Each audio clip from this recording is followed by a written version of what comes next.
Pues Raúl Félix, muchas gracias por entrar con nosotros a Sala 13 para platicar de esta película que ya se estrena 29 de enero, ¿no? Teníamos un buen regalo para iniciar el año después de estar en el Festival de Morelia, ¿no? Correcto, tuvimos la oportunidad de tener nuestra premiera en el Festival de Morelia. Después fuimos seleccionados en el Festival Internacional de Varsovia, después en el Hofer Filmtage en Alemania, en Virginia, en Estados Unidos, y recientemente en el Festival Internacional de Mérida y Yucatán, donde pues ganamos el premio del público, que es el premio del jurado universitario. Ujú. Entonces ya un poco como para concluir ese ciclo de festivales, ahora pues con el estreno el 29 de enero en todo el país, pues muy emocionados y muy contentos, Ana Luisa. Van con Cinépolis Distribución, además, que es garantía, ¿no? Correcto, la verdad es que hemos encontrado un muy buen aliado en Cinépolis, buenos cómplices para un montón de ideas, y la verdad es que pues estar con un equipo tan talentoso como el de Cinépolis nos da muchísimo No, gusto. pero me gustaría que me platicaran también un poquito, cómo surge esta historia, de dónde vienen ustedes que fueron ambos guionistas y después, pues, cómo se te ocurre hacer todo el planteamiento de la dirección, Raúl. Pues la película la escribimos Octavio Hinojosa, Raúl Campos y yo. La película la escribimos de verdad en un momento de nuestras vidas donde andábamos medio con la capa caída, como dicen. Veníamos de varios rechazos, y nos juntamos un día como a decir, oye, ¿sabes qué? Necesitamos hacer una película, necesitamos ser la película que nadie nos deja hacer, que todos tienen miedo de escribir o de filmar y todo esto. Entonces, con mucho resentimiento, mucha frustración, nos pusimos a escribir. Octavio dio el primer tratamiento de la película basado en un personaje que él tenía en mente desde hace mucho tiempo. Lo recibimos nosotros y desde ese momento empezamos como a trabajarlo más desde un punto de vista de humor negro, de comedia, porque a final de cuentas pues es un personaje complicado el de Rafi, el protagonista, y tiene problemas de adicciones y toda una crisis en medio de su rehabilitación. Entonces, la verdad es que se escribió bastante rápido la película, fue un proceso más o menos como de un mes, pero fue un proceso terapéutico, también te diría, porque utilizamos a este personaje principal, Rafi, como para materializar todos los miedos que tenemos los tres, ¿no? Las frustraciones, las historias personales que tenemos con temas de adicciones, rehabilitación, ser ovejas negras, estar desempleados, mil y un cosas, ¿no? Y la verdad es que el resultado fue un guión que afortunadamente fue muy bien recibido por lo que terminó siendo el cast de la película después. O sea, muchas de las personas que trabajaron en esta película los logramos captar por la historia. Tenían otros compromisos, tal vez estábamos fuera presupuestalmente de lo que ellos esperaban, pero esta historia logró convencerlos, ¿no? Y ahí fue donde Raúl también tuvo un trabajo, pues como que, en mi opinión, muy sano y de ensamble con sus actores, ¿no? Para después filmar esta película en 3 semanas. Sí, la verdad, el primer reto pues, que teníamos enfrente sí era el tiempo, porque 3 semanas para filmar una película es poco tiempo. Pero afortunadamente pues, habían una cantidad de cómplices creativos muy talentosos y muy comprometidos con el proyecto y con la historia. Empezamos con un proceso que a mí me interesa muchísimo, que es el de los ensayos, porque, pues, en primer lugar, por una cuestión logística, que cuando llegas al set todo el mundo está mucho más preparado, o sea, hay menos tomas, ¿no? Es como lo vimos en los ensayos, pero más allá de eso, por una preparación de tono y de que cada actor pudiera interpretar el personaje de la manera más personal y naturalmente posible. Entonces, a nivel de dirección, para mí era muy importante encontrar un tono de comedia que se desmarcara de un montón de comedias que hemos visto en México que han tenido pues buena recepción, pero que han de pronto encontrado un espacio pues de un poco de confort a nivel de el tipo de comedia que se puede ofrecer al público. Entonces queríamos encontrar un tono de comedia negra que sonara natural, pero que al mismo tiempo tomara ciertos riesgos. Y en ese sentido, el trabajo con los actores fue fundamental porque todos querían contar una comedia negra, todos querían contar una historia que no solemos ver comercialmente en los cines, porque una de las grandes propuestas de esta película es lograr ser accesible. De pronto encontramos que en el cine mexicano existen como dos tipos de directores y dos tipos de historias, ¿no? Las que son hipercomerciales, que son comedias románticas, familiares, que tienen un público y les va muy bien porque se saben hacer bien. Y por otro lado, estas películas profundamente autorales, inaccesibles, incomprensibles, ¿no? Que a lo mejor van a algún festival por allá raro, pero que nadie entiende y que la verdad es que muy poca gente ve.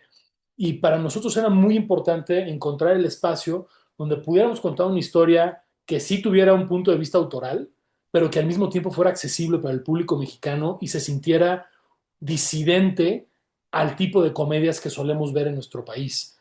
Porque la visión es mucho más allá de esta película. Queremos construir una ola, una nueva forma de contar historias para un público que en nuestra opinión está desatendido y que ha visto lo mismo que hemos visto nosotros y que tiene las mismas inquietudes, problemas, fantasías y necesidades que tenemos nosotros, ¿no? Entonces de ahí viene un poco la visión de la dirección de la película, obviamente pues tratando estos temas que también son muy actuales, como en esta especie de late coming of age, ¿no? Como coming of Ujú. age tardío, del paso a la adultez y de lo que significa para nuestra Sí, generación. es muy difícil encontrar el tono de una película, pero más allá es difícil encontrar la manera de contar cuando estás viendo que te puedes ir para un lado, para el otro, bien fácil.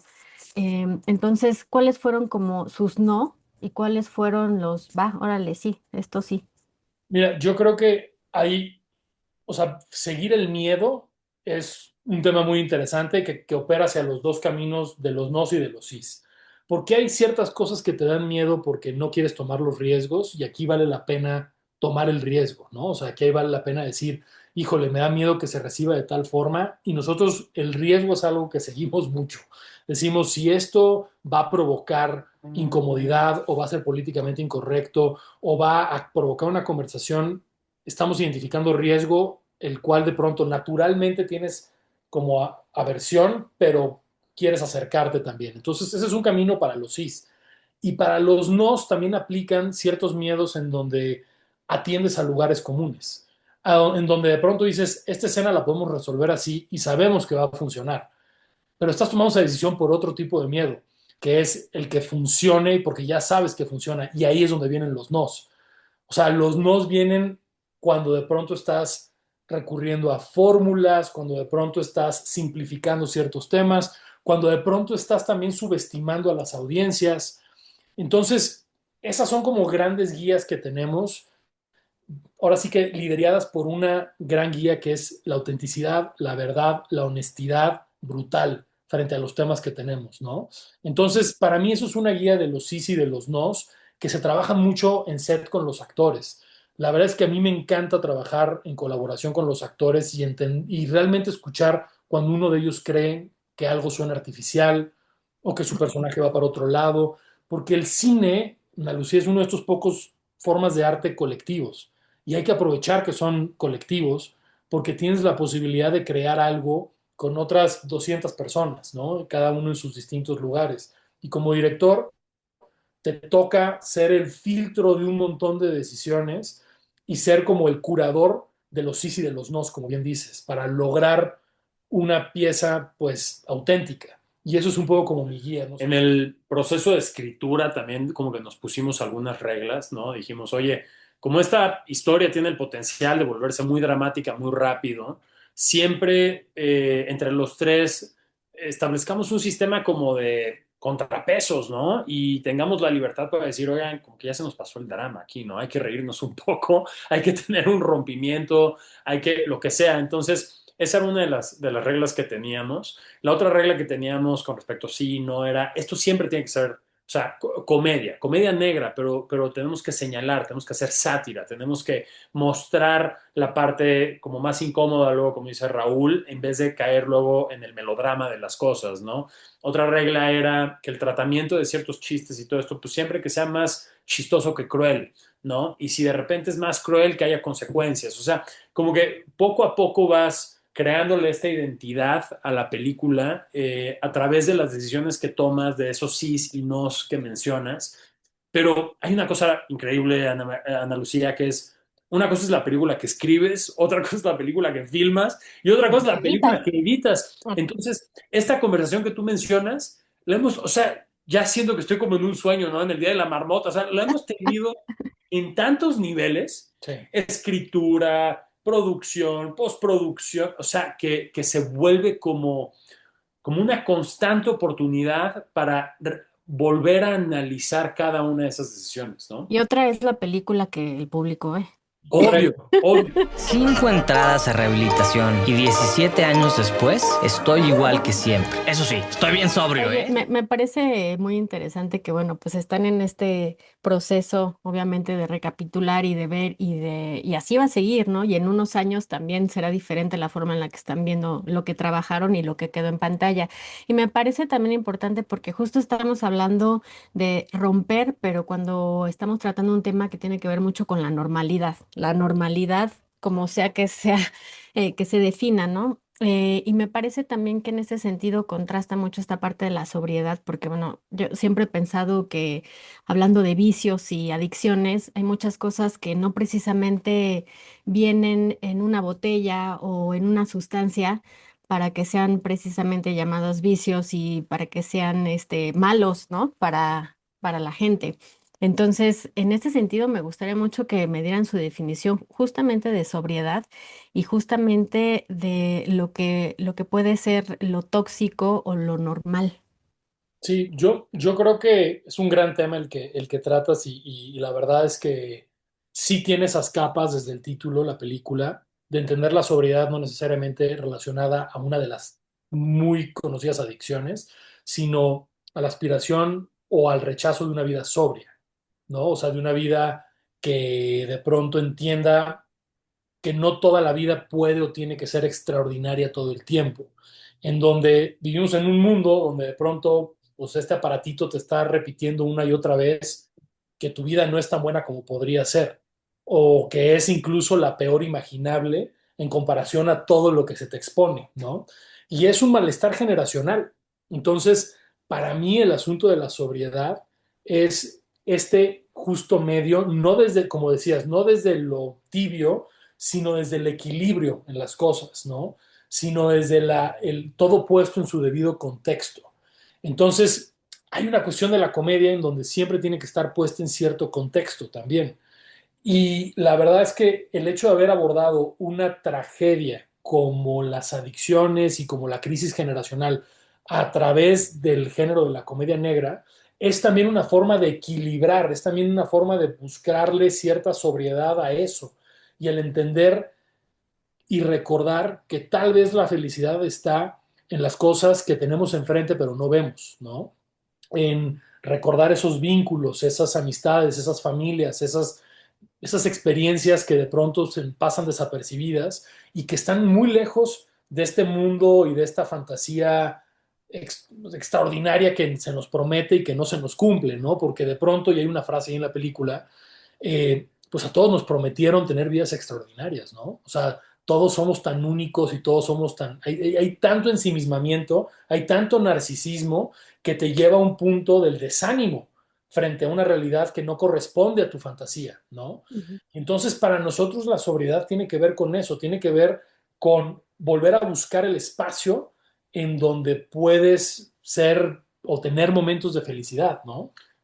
Sí, yo siento que el título de la película Sobriedad me estás matando, pues es una primera invitación a las audiencias a explorar las paradojas de esta hipermodernidad, ¿no? Porque, o sea, como que evidentemente la sobriedad debería ser algo que te cura, ¿no? Que te rehabilita, pero para cierta generación es la peor condena, ¿no? No tener una vida con glutamato monosódico en redes sociales y en color y fiesta y papá y ruido es la peor cárcel. Y eso es como profundamente trágico, ¿no? Que existe esta como codependencia a una fantasía, ¿no? Que existe sobre lo que debería ser tu vida, ¿no? Entonces, eso es algo que creo que toda la película lo está proyectando en distintas facetas, ¿no? Como estamos, no sé, probablemente en la generación más hipercomunicada de la humanidad, pero aún así hay gente que se siente aislada y sola, ¿no? Esta otra gran paradoja,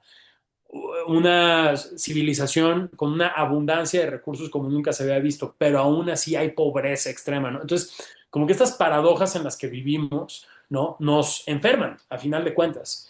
Y muchas veces el humor como mecanismo para señalar esta paradoja es la única salida ante un mundo cada vez más caótico y convulso. Entonces, la sobriedad, nos decías cómo la definirías, pues yo la defino la sobriedad como, pues, estar en tus cinco sentidos, plenamente consciente, en una, llamémosle, en una postura frugal de la vida, ¿no? Sin excesos. Y digo esto y siento que el 90% de mi generación diría, ¿qué? Eso es lo opuesto a lo que uno quiere, ¿no? Entonces, creo que de ahí viene, ese es el ADN. Pero también es una cuestión de enfrentarnos con este miedo incomprensible a la normalidad, ¿no? Como si Claro, realmente también estuviera muy mal. O sea, a veces es como, no es que eres común y es normal y bueno, y también al final se puede encontrar la felicidad en lo normal y tampoco está mal. O sea, creo que es como yéndose uno a los extremos que, que vemos como cierto conflicto, pero en pues, realidad, ¿qué tan mal está ser normal o qué tan mal, ¿no? pues hay un insulto que es, eres muy básica, ¿no? Eres muy básico. Y dices, bueno, la canasta básica, pues yo no sé, o sea, como que, ¿no? Para mí tiene que ver con un asunto como de proporción de la vida extraordinaria, porque cuando existe como esta aceleración de la comunicación en la sociedad en general, parece que todo el tiempo deberías de tener una vida extraordinaria. Pero incluso lo extraordinario pierde valor y pierde significado si todo el tiempo es extraordinario. Claro. Tenemos que entender que la normalidad es lo que hace a lo extraordinario extraordinario, ya sabes, o sea, fuera de lo ordinario. Pero este asunto de la conducta compulsiva que tiene cualquier adicto no es otra cosa más que el reflejo, no es más que el efecto, no es la causa, hay que entender las causas.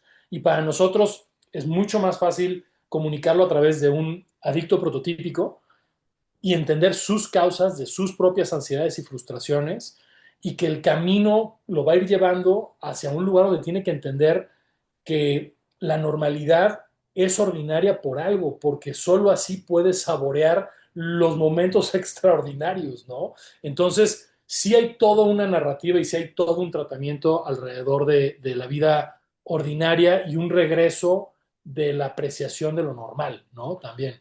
Sí, digo, yo ahí complementando a lo que dice Raúl, ni Octavio, ni Raúl, ni yo somos moneditas de oro, no tenemos vidas ejemplares, o sea, no somos quien para ¿Pero quién? estar dando cátedra de cómo alguien debe o no debe de vivir su vida, pero sentimos la responsabilidad artística de señalar el malestar.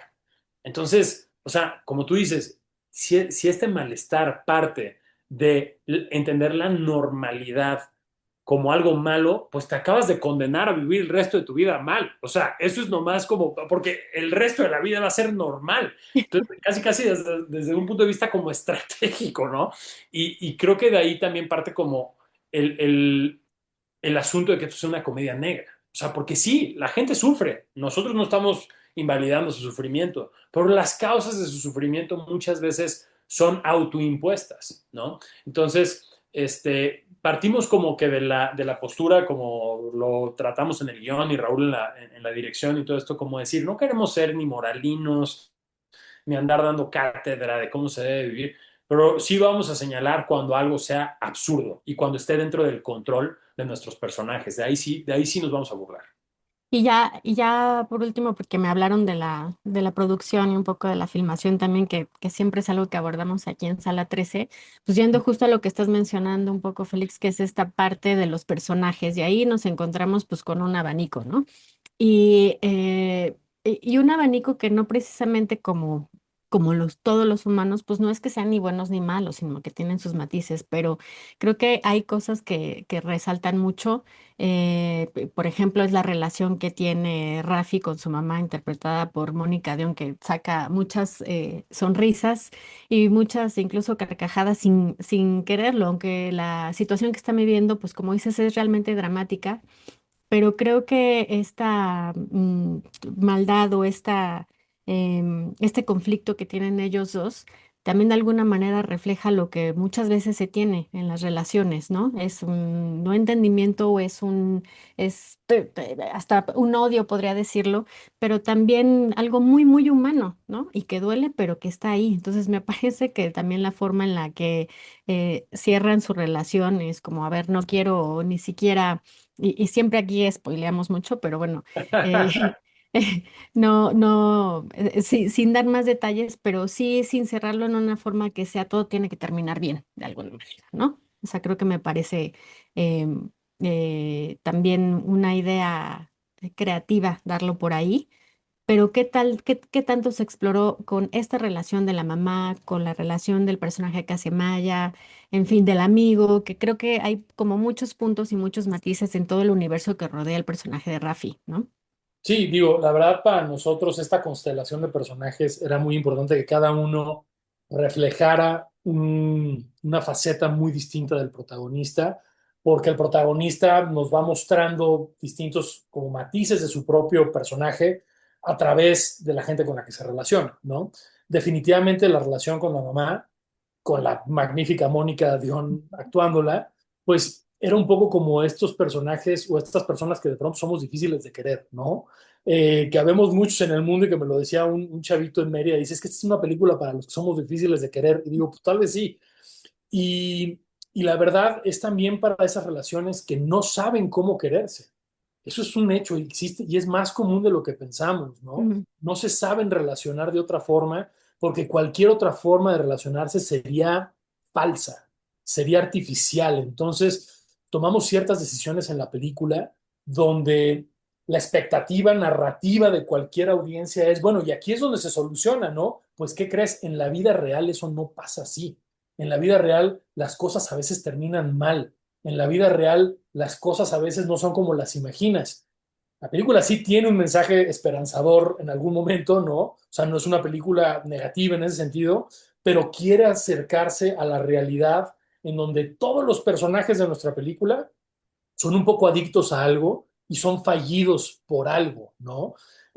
Trino, interpretado por Poncho Borbolla, tiene este síndrome de la enfermera, ¿no? Que platicábamos de este amigo fiel, incluso aunque el protagonista sea un cretino, sigue estando ahí, pero tiene un por qué está ahí, ¿no? ujú, Maya, que es el personaje de Inés, Maya Zapata, que también interpreta esta mujer que de pronto parecía que estaba como consiguiendo la vida feliz que todo el mundo esperaría y se da cuenta que no es así.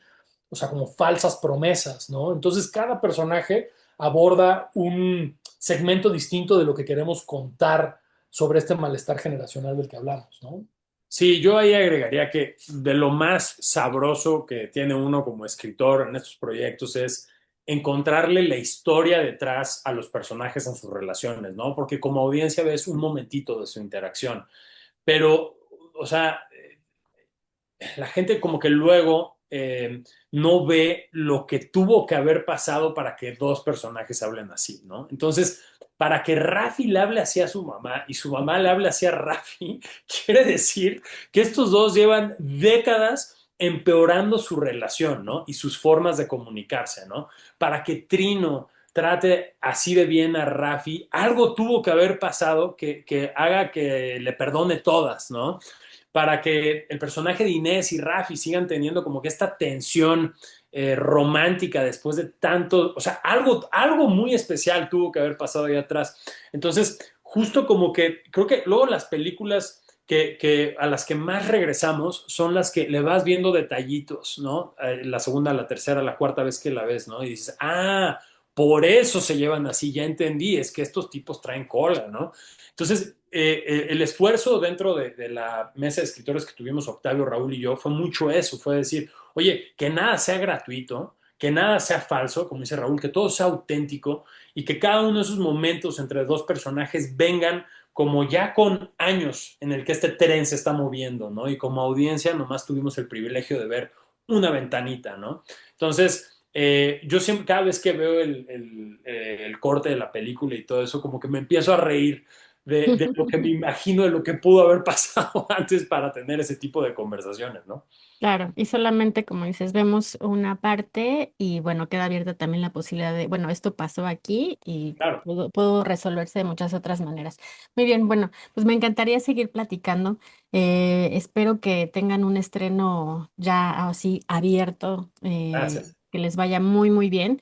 Y que luego sigamos platicando de nuevos proyectos, de también vemos por ahí, pues probablemente y seguramente pues mucha influencia también de otras películas y del cine no solamente nacional, sino de afuera. Entonces, pues Por ojalá supuesto. luego tengamos la oportunidad, pero de inicio, pues que les vaya muy bien, que sea un estreno divertido y que sea un estreno que llene un poquito el corazón. Muchísimas gracias, Raúl Félix, y bueno, pues adelante. Gracias a ti, Qué Ana gustazo, Lucía. Ana Lucía. Muchas gracias. En toda familia hay una oveja negra. Y sí, yo soy ese güey. Sacaste lo peor de tu papá y lo peor de mí. 5 entradas a rehabilitación y 17 años después estoy igual que siempre. Eso sí, estoy bien sobrio, ¿eh? Toma. Es un perro que me regaló un vagabundo en el parque, pero ya era mi perro, Trino. Estás... No estoy drogado, ¿ok? Afortunadamente tengo un don para hacer amigos. ¿Por qué estás aquí, Fui anoréxico y ahora soy bulímico. Pero si estás gordo, cabrón. No, la neta solamente tengo a uno que me adora. Igualito que su novio. Hueles feo. ¿Cómo puedes andar con ese güey, Trino? Y el hecho de que tú hayas perdido a tu vieja no te da derecho a hacer que los demás no podamos tener una relación. Deberías buscarla. ¿A quién? ¿Inés? ¿Qué ha sido de ti? Me perdí. Terminé muy mal. Eso de la vida feliz, yo lo intenté, es una mentira cruel. No lo hagas. Podría conseguirte una entrevista de trabajo en Foltec. ¿Tu nombre es Rafi? Me identifico como un Rafi. No va a salir contigo si le recuerdas a su ex, desempleado, huevón, deprimido. Supongo que reúnes los requisitos para votar la de Reino Aventura. Cápate las pilas, güey. Me has costado más que un hijo pendejo en Harvard. Y es que cuando estás acostumbrado a ser un desastre, tener una vida sobrio es tu peor pesadilla. Esto es una muy mala idea. No la cagues, Rafi.